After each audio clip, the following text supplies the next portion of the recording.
जी, अस्सलाम वालेकुम। मैं हूँ आपका बिग भाई और आज जिस किताब का मैं आपके साथ रिव्यू लेके आया हूँ, वो है मेरी रहनुमा किताब ग्रेड 5 की।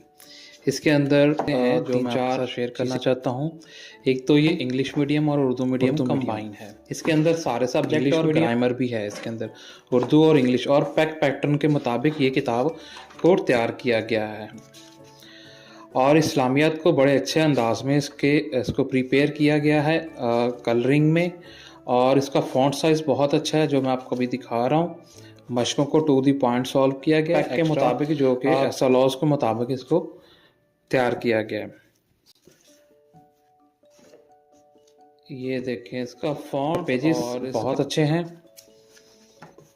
ये मैथ और साइंस, इसमें सबसे अच्छी बात है मैथ और साइंस उर्दू मीडियम में सॉल्व किया गया है।